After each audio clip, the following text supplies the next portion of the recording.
Halo semua, salam sejahtera Malaysia. Selamat datang ke channel Fels Lifestyle. Terima kasih kerana terus setia dan terus bersama di dalam channel ini.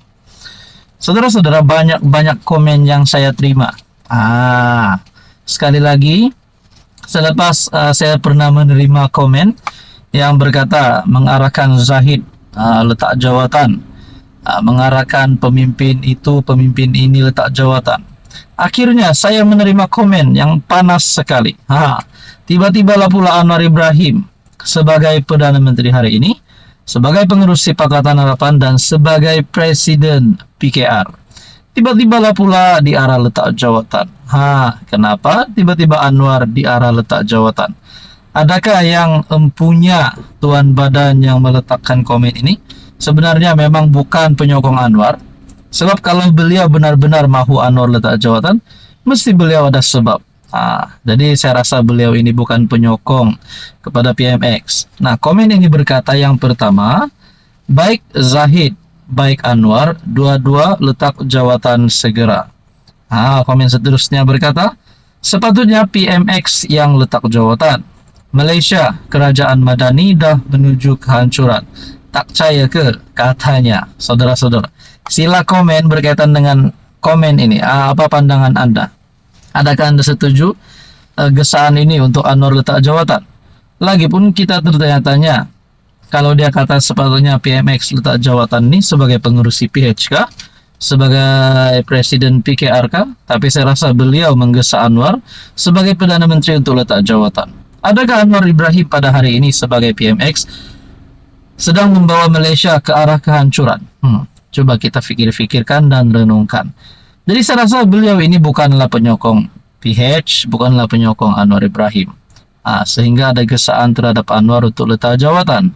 Mungkin ini satu berita yang menduka citakan penyokong Anwar. Tapi kalau kita ambil sudut positif, siapapun juga yang coba menyerang Anwar, coba untuk mencaci maki hamun Anwar Ibrahim, jelas sekali perkara ini sia-sia. Karena Anwar Ibrahim hari ini masih duduk, masih berdiri sebagai Perdana Menteri. Nah, kalau nak tunggu Anwar tumbang, nak gesa Anwar letak jawatan, tunggulah PRU16. Beliau boleh ditumbangkan kah tidak? Semua itu barulah jelas, karena itu benar-benar rakyat memilih pada ketika itu. Jadi tuan-tuan dan puan yang saya hormati, gesaan untuk Anwar letak jawatan yang berkata Malaysia kerajaan madani menuju kehancuran, saya sebagai rakyat Malaysia tidak setuju. Karena saya dapat lihat beberapa berita baik yang diumumkan oleh kerajaan berkaitan dengan kenaikan gaji, berkaitan dengan pelaburan-pelaburan. Nah, saya rasa itu adalah satu berita baik untuk rakyat Malaysia. Berkaitan dengan komen ini, apa pula pandangan Anda? Halo semua, salam sejahtera Malaysia. Selamat datang ke channel Fels Lifestyle. Terima kasih kerana terus setia dan terus bersama di dalam channel ini. Saudara-saudara, sebelum ini kita telah menerima komen melalui channel ini yang berkata Zahid perlu memecat Akmal Saleh, sehingga ada gesaan terhadap Akmal Saleh untuk dipecat daripada UMNO kerana kelandangannya bersuara, sehingga menyebabkan perkara ini sangat sensitif, sehingga menyebabkan gambaran seolah-olah Akmal Saleh ini juga menyerang rakan-rakan di dalam bawah payung kerajaan perpaduan. Nah, itu hanya pandangan saya sendiri. Tapi saudara-saudara, ada satu lagi berita yang panas sekali. Nah, Akmal jawab PKR, cermin dulu bila diri sendiri penuh tahi. Bagi saya ini sudah semakin seriuslah perkara ini.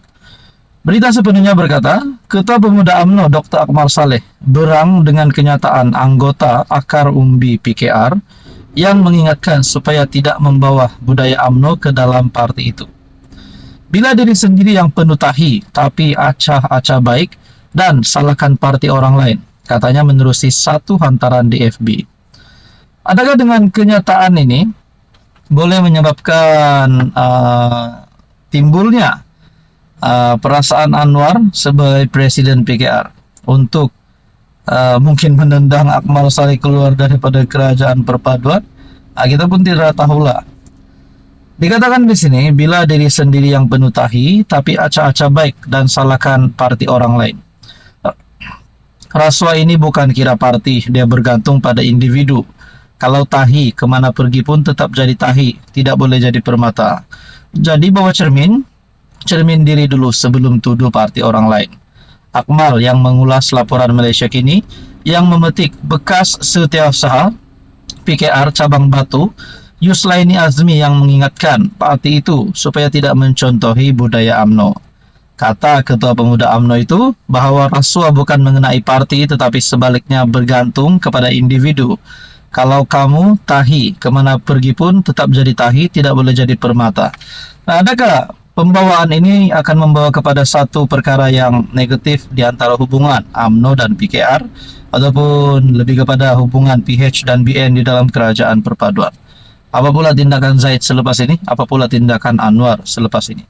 Tapi kita tidak boleh cakap 100% Akmal Saleh bersalah. Kita tidak boleh putuskan siapa bersalah, siapa yang benar. Akhirnya kita nantikan saja apa yang akan berlaku. Apa komen Anda? Hai, hello, salam sejahtera Malaysia. Selamat datang ke channel Fels Lifestyle. Terima kasih kerana terus setia dan terus bersama di dalam channel ini. Ini satu kejutan yang duka cita. Satu kejutan buruk untuk Tun Dr. Mahathir. Di saat usianya yang sudah hampir 100 tahun, setelah kekalahan teruk pada pilihan raya umum ke-15, sudah diarah untuk pensiun, jangan lagi aktif politik, sudah diarah untuk berehat saja di rumah, digesa untuk berehat, jangan lagi ganggu Anwar Ibrahim, jangan lagi ganggu mana-mana kepimpinan politik. Tapi akhirnya beliau dilantik sebagai penasihat SG4. Saya boleh katakan beliau kini mesra dengan Perikatan Nasional. Nah, saudara-saudara, apa kejayaan Tun Dr. Mahathir setelah beliau dilantik sebagai penasihat SG4? Saya sangat respect Tun Dr. Mahathir. Beliau adalah negarawan yang saya sangat respect.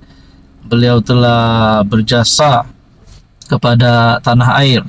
Tapi mungkin sudah sampai waktunya untuk Mahathir rehat saja.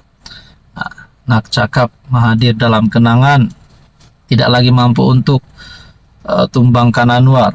Tapi kita lihat, dilantik sebagai penasihat SG4, tetapi tiada hasil kejayaan melalui tajuk berita daripada Harapan Daily bertarik 18 April. Setelah saya menerima tajuk berita ini, saya rasa gesaan untuk Mahathir rehat itu adalah sangat tepat. Mungkin beliau jangan lagi lah jalan ke sana ke sini, fokus di rumah rehat. Ada yang kata bermain dengan cucu. Tapi saudara-saudara, menurut artikel ini, tiada hasil kejayaan dicatatkan oleh syarikat yang dibentuk oleh 4 kerajaan negeri tadbiran PN, SG4 Group Sendirian Berhad, meskipun mereka melantik Tun Dr. Mahathir sebagai penasihat. Menurut penganalisa politik UMCEDEL, Profesor Awang Azman Awang Pawi, setakat ini tiada arah tuju strategik yang diumumkan oleh negeri-negeri SG4. Beliau merujuk kepada negeri Kelantan, Terengganu, Kedah dan Perlis. Tiada rancangan ekonomi bersama di antara negeri, tiada reformasi sosial kolektif, dan tiada rancangan digital atau teknologi daripada SG4. Tiada satupun model ekonomi atau sosial yang diumumkan oleh SG4 yang mencerminkan arah tuju atau kesan peranan Mahathir sebagai penasihat. Kenyataan beliau selepas pelantikan lebih cenderung ke arah retorik politik bangsa Melayu lemah, bukannya strategi pembangunan yang tuntas. Setakat ini tiada hasil konkret yang boleh dilihat sebagai kejayaan langsung hasil daripada pelantikan Mahathir sebagai penasihat SG4. Ini juga bermakna keempat-empat negeri tersebut perlu diuruskan dengan berkesan. Peranan Mahathir adalah menghubungkan negeri-negeri ini dengan pelabur seperti Jepun, Korea Selatan, di mana beliau mempunyai hubungan yang rapat. Adakah dengan ini Mahathir juga akan dibuang oleh PN? Adakah Muhyiddin Yassin sebagai pengurus PN, Hadi Awang sebagai presiden PAS sekaligus sebagai timbalan pengurus PN akan membuang Mahathir daripada menduduki jawatan sebagai penasihat SG4? Walaupun saya boleh katakan Mahathir kini dalam keadaan yang kritikal, bukan dalam keadaan kesehatannya. Kita harap Tun Mahathir terus sehat, tapi di dalam keadaan politiknya, saya rasa beliau sudah tiba waktu untuk berehat saja di rumah. Apa komen Anda?